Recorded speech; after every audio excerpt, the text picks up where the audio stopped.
Number 12, progress on Monteith. Manhole 1 installed completely. The storm drainage from manhole 1 up to manhole 2 up to manhole 3 has been installed. This is the beginning of the excavation for the electrical vault, which is going to be in tomorrow. We've had a minor shower event last couple of days. Actually works well for the site work. It works good with the compaction. There's our silt stack, is still doing a fine job for us over there. And I'll head up here. So, you know, we're getting closer to finishing the utilities, moving the fence back over here. You know, we set the electrical manhole first. There was an RFI out on that this morning talking about the grounding loop. And, you know, that came right back immediately, you know, within a couple of hours to put it in by contract. You see the different layers of soils through the years. Almost looks like a bituminous layer back in there.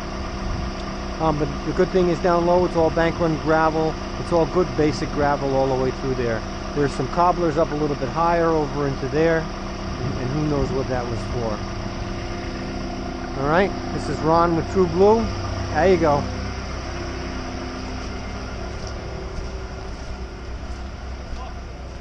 So, you know, the structures are put in. They can only be of a certain size. Then they build like a chimney over to the top. Your catch basin block is what's used to bring them up to the final grade. That's what's going on over here today. And then later on they'll build the sump. The electrical comes up over here and through here. The mechanicals are just about 100% demoed out down in the basement. The abatement demo contractor Oscar has just about completed, where the steam came in right over here, where we're bringing it back in again. So storm drainage hanging up on the ceiling, the water service, and the temporary electric is what's left over here. So pretty nice job, pretty well cleaned up. There's the existing elevator that's going to get modified because it's not up to code. It's not the correct size. Floor here. The demo is most of the floor is demoed out. Looks like about this. Right now they're up on the 4th floor right now, so the 2nd and the 3rd floor look very similar to this. On the bearing wall, none of the cuts have been made for the final rough openings because the walls need to stay in place. They need to start at the 4th floor and then work their way back down. We'll take a peek in here, the excavation for the shear walls. The first one's all set, the second one's all set. The third one they were working on, it looks like that's all set too. So we had an RFI go out this morning, you know, on who, if anybody, needs to take a look at, you know, the condition of the virgin or existing soil. And the good thing is the material is in great shape, but there's usually a requirement for either a geotech or an independent tester to take a look at that. So, you know, we're in good shape. The rebar shops, I believe, are out. As soon as they come back in, they get some. We'll be pouring footings in here shortly. Second floor, I want to talk a little bit about what has been a couple of questions that have come up recently. You know, it was an RFI was written on taking a look at the cracks into the floor and the exposed aggregate. GNCB, our structural engineer, was out, and there's a report on file that the existing construction was 2,500 PSI concrete, and in actuality the tests that were done and the concrete's a little bit stronger than that. There are no structural issues with the little fissure cracks in here. Almost, if you look up to the deck, none of them actually even telegraph through the lower portion of the deck. GNCB's report talked about some of the exposed aggregate might have been caused by, you know, the blaster when they removed the mastic on the abatement, the floor abatement. But regardless, there was definitely some loose concrete for it to come up that easily with the sandblaster. And you can see that some areas were patched, and the patch held sound. So the report from GNCB asked for a structural leveling floor patch product to be used. So there is some research going on whether that's a requirement in the specifications or it's additional work. But in the meantime, KBE is in the process of hiring their floor contract, putting the contract out to the flooring contractor this week. So once that happens, the flooring contractor will come out here and see, what his recommendations are in relationship to the requirements of the specifications. And I'll show you a little bit more. We do have a little bit of water coming in. It looks like we have one roof drain. It's in a wall that's leaking on the floor up over the top. There's some talk about some potential leaks through the windows that we're going to look into.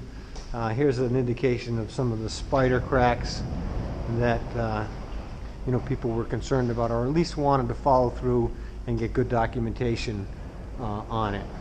So it was a great report from GMCB, came right out. So there's where the pins that were done for the test to be able to tell the hardness of the concrete.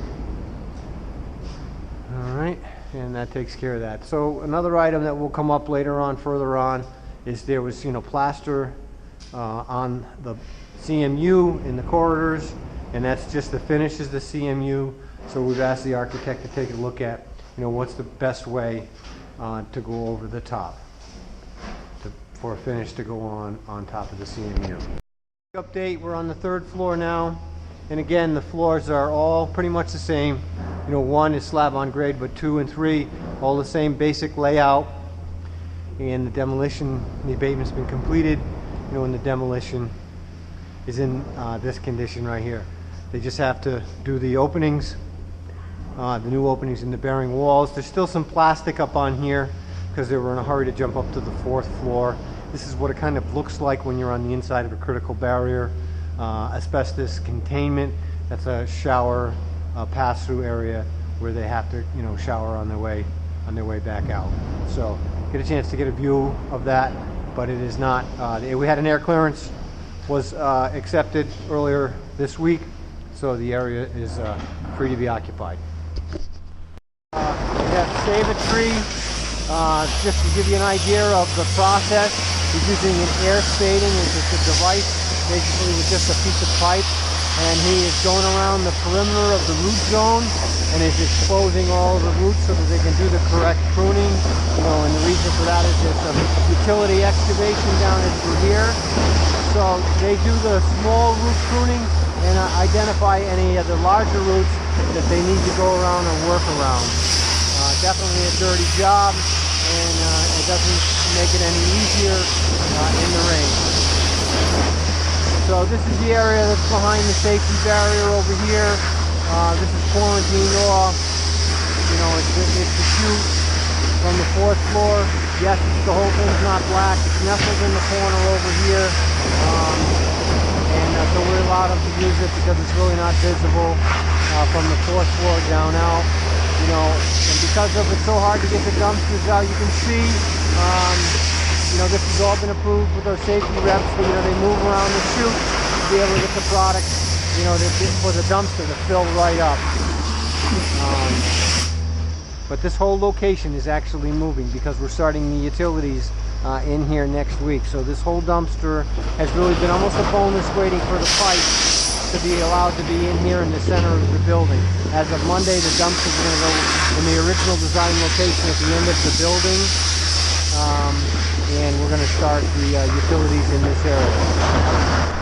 Look, this is we had 2 minor incidences where vehicles were blocking the access way to Babbage. So this is just to reflect that our plan going forward is there's a university locks on all of these gates, and these gates, and this fencing is portable in here because we've got utilities and curbing that runs up to the street here. So in the meantime, if someone has to come out there, we're not saying that they can't, but the keys are hanging up on the partition in my office. We have 12 locks out here. We had them from a previous job, lockout tagouts, and the keys are on the wall. And hopefully that will keep them out of trouble for the near and far future. Today you can get a look at all the steam and condensate piping was delivered this week. We have this coordination in place. The excavation is going to start on Monday. All the pipe ends are taped and sealed excellently. They run down through here, and that kind of reflects to where the dumpsters will be moved, and the steam and condensate line will be installed next week. So there's a perma piping system. All the joints get x-rayed, and that will start next week. All right. And that's the conclusion of our progress for today, November 12th.